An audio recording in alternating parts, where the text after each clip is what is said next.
Let's move on to the next topic, which is the internal organization assessment and the strategic decisions that you need to make in the context of that assessment.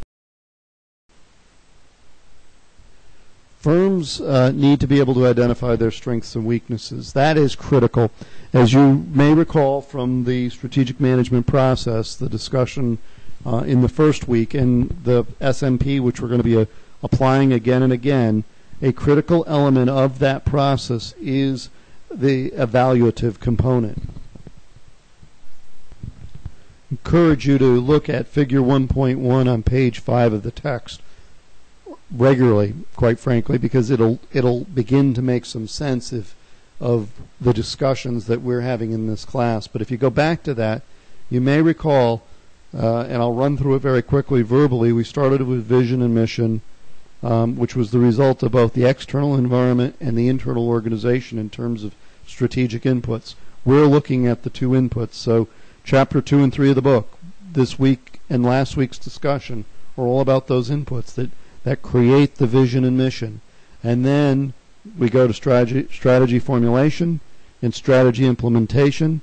And coming out of that, we look at our strategic competitiveness and whether we are generating above average returns. Again, what I've talked about today. From that, if we are or we are not, that's the first round of feedback. The feedback is, have we generated an above average return or haven't we? And then we look at the strategic outcomes. Are we getting what we thought we would? What strategic actions do we need to take?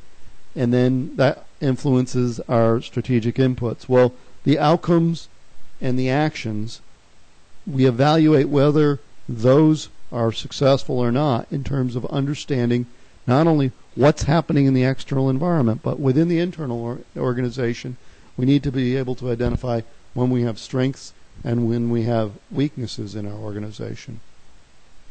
Appropriate resources and capabilities need to develop desired strategy and create value for customers and other stakeholders. So you need to be able to understand your resources and capabilities, and those, some are strengths, some are weaknesses. You need to understand how those will ultimately impact the value that you create for your customers and your shareholders and other stakeholders. There are a variety of tools you can use when a firm needs to focus its core competencies. For example, outsourcing, which is described in the book, and I'll let you read a little bit more about it. But fundamentally, if there are skills and capabilities you don't have, you have to decide, am I going to manufacture those and have those in-house? Or is it more effective and more efficient for me to be able to take a third party's services? So, for example, if I have a customer service organization and I really don't have a lot of people, it would be very expensive for me to build the capability. Am I better outsourcing to somebody who provides customer service on a daily basis that's of a high quality so that I know it's done well, and I don't need to refocus my energy outside of those areas of competitive advantage that I do have, which may be in the context of the products I build or the services I provide. And so you have to think about whether you need to look at tools like outsourcing to bolster your organizational weaknesses. Now think about this for a second before we go on. I've just identified that strengths and weaknesses are your internal organization's sort of core areas that we need to evaluate. Likewise, in week 2, which was under chapter 3, when we talked about the external environment, we talked about opportunities and threats being the things we need to evaluate in the external market or the external environment. Now, strengths, that's an S, weaknesses, W, opportunities, O, threats, T. Whenever you see the term SWOT analysis, capital S, capital W, capital O, capital T, that is basically just a grid chart where you're breaking out specifically your strengths and weaknesses as an organization and the opportunities and threats in the environment that you're going to respond to.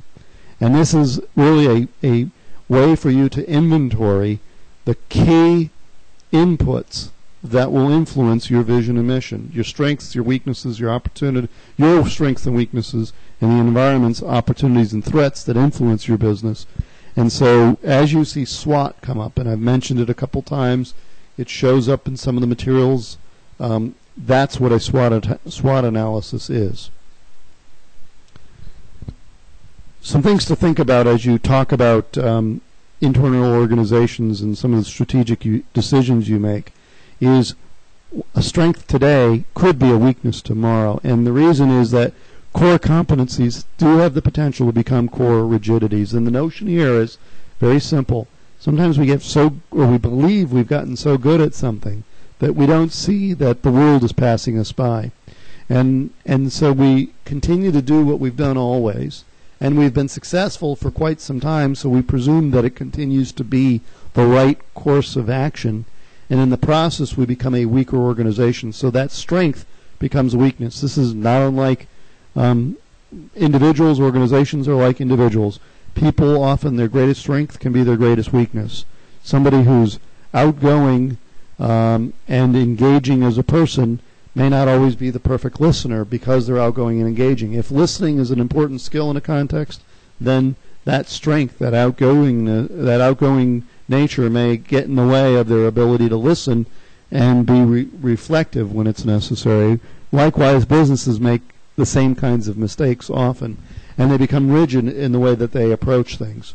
Competencies emphasized when they're no longer competitively relevant can become a weakness. Before we get into the final conclusion, just to kind of wrap up, you need to think a little bit about the SWOT analysis, and I haven't broken it out in the slides. It's sort of a recurring theme, but again, strengths, weaknesses, opportunities, and threats, those are an element of the team projects, an element of any analysis that you put together in the class as a general rule. So just keep those in mind as things proceed. This week, let's talk about, at this point, let's talk about this week's discussion topics. First, again, as I said at the outset of this lecture, we're going to focus on Steve Jobs' health. Please go to BStrat 450 Network, watch the videos there, read the suggested reading, and respond to the questions I posted in the forum.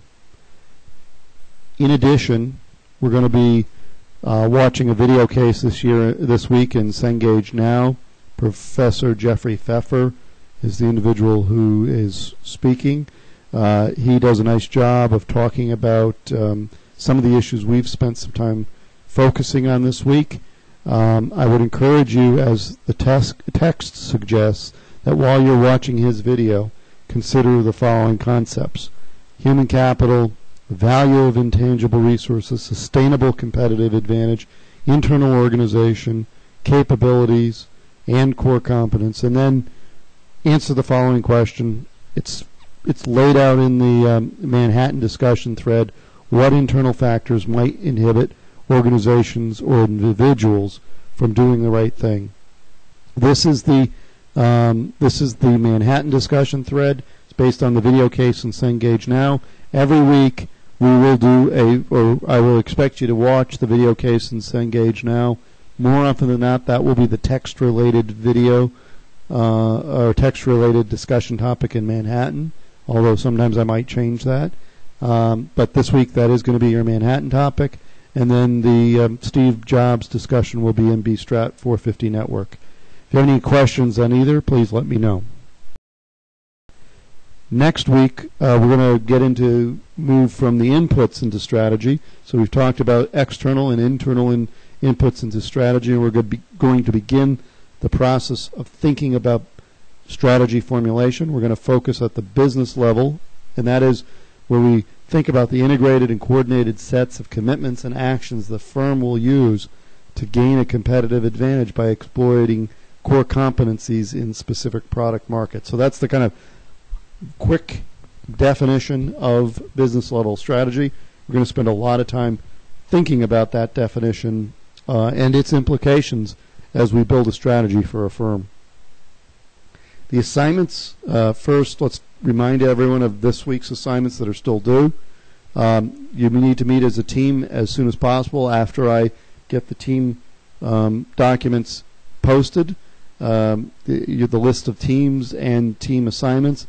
And then by February 6th, I need to get your team expectation agreement. So as I said, sometime between mid to late week this week, I will post the team assignments, and then the team needs to get together at least briefly to discuss next steps, and each team needs to complete a team expectation agreement. Next week, read Chapter 4, pages 98 to 125 of the text. You need to participate in the discussion topics for that week prior to February 13th at 10 p.m. And then we have our next periodic chapter assignment. That's number 2. And you're going to view the Chapter 4 video case. So next week there won't be a Manhattan discussion about a video case because it's going to be a periodic chapter assignment. There'll be a different textbook discussion in Manhattan.